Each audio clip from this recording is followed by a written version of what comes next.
Aku baru saja menutup laptop ketika suara hujan menggila di luar jendela.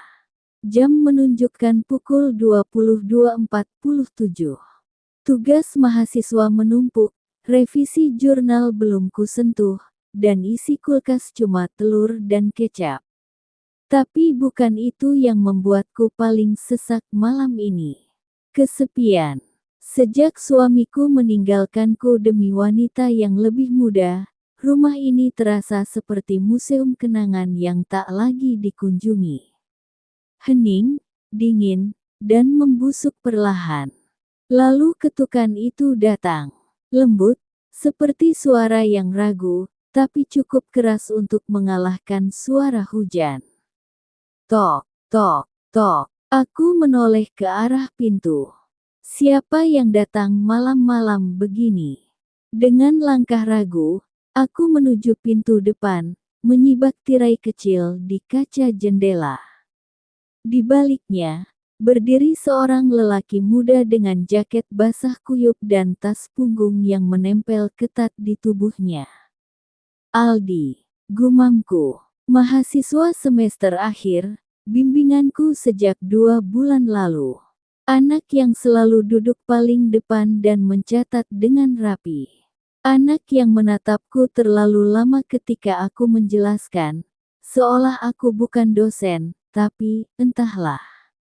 Aku buka pintu. Maaf, Bu, katanya. Rambutnya menempel di dahinya, matanya sedikit memohon. Rumah kos saya kebanjiran. Teman saya belum pulang, dan saya nggak tahu harus kemana.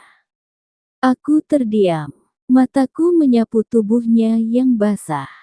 Jaketnya meneteskan air ke lantai keramik. Aku tahu aku harus menolak. Aku tahu aku harus mengingat bahwa aku dosennya, dan dia mahasiswaku. Tapi bibirku justru berkata, masuklah. Kamu pasti kedinginan. Dia mengangguk dan melangkah masuk. Saat tubuhnya melewati pintu, aroma hujan, sabun, dan keringat lembut menyeruak ke udara. Terima kasih, Bu, katanya pelan, suara yang terlalu dekat di telingaku. Saya nggak tahu harus kemana lagi. Aku mengangguk, menunduk sebentar, dan menutup pintu. Aku tak tahu, malam itu pintu apa yang baru saja kubuka. Aldi berdiri kikuk di ruang tamuku, menatap lantai seperti anak kecil yang takut dimarahi. Air menetes dari ujung jaketnya, membentuk genangan kecil yang menciptakan percikan saat menetes.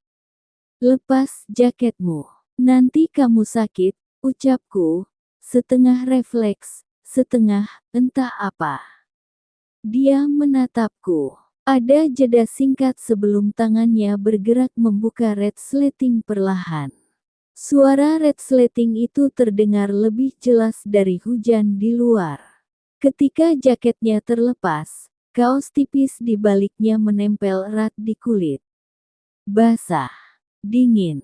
Tapi mataku justru terpaku pada lekuk dadanya yang naik turun pelan. Astagfirullah, aku bahkan tak tahu kenapa aku menatap. Aku buru-buru berbalik. Kamu bisa pakai handuk di kamar mandi.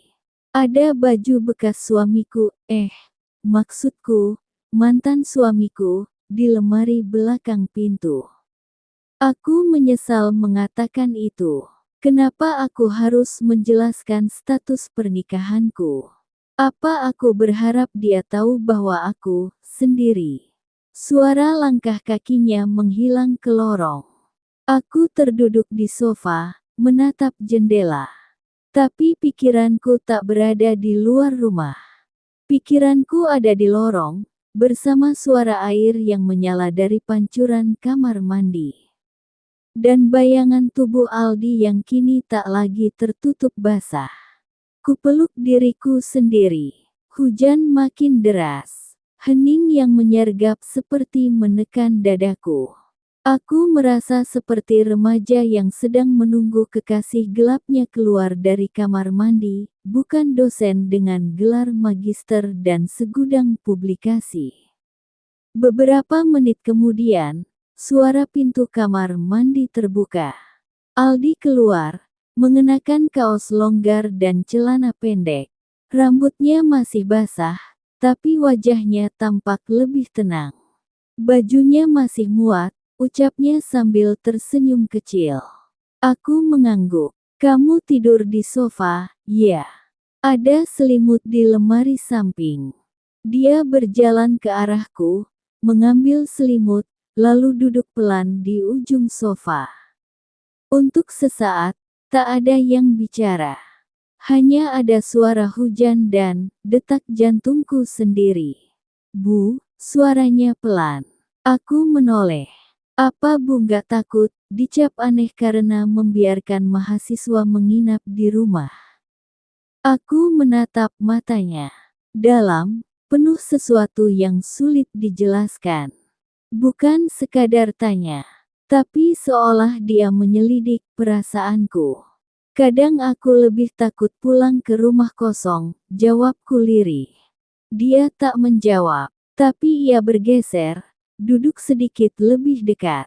Mungkin hanya beberapa senti, tapi cukup membuat tubuhku menegang.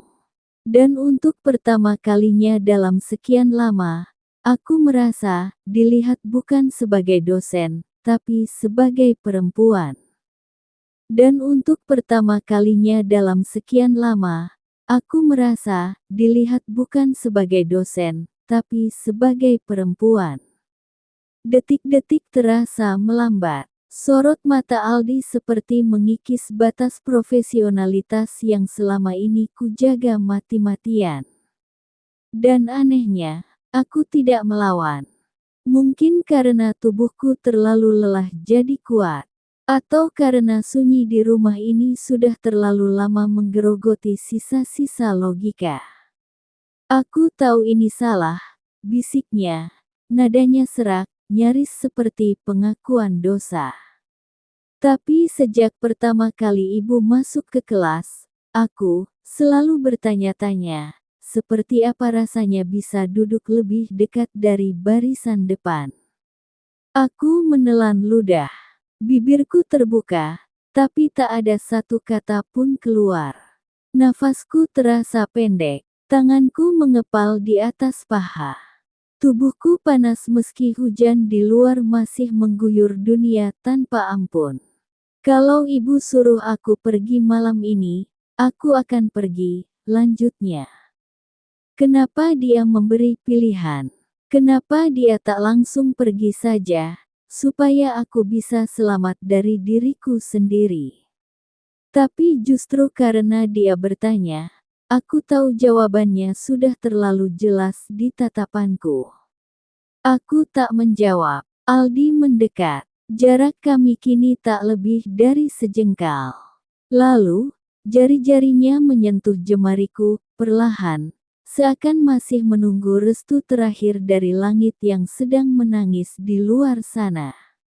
Ibu kesepian, kan? Tanyanya pelan.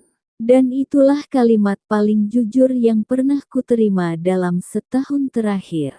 Lebih jujur dari semua ucapan selamat ulang tahun yang kosong, lebih dalam dari semua pesan WhatsApp yang hanya basa-basi.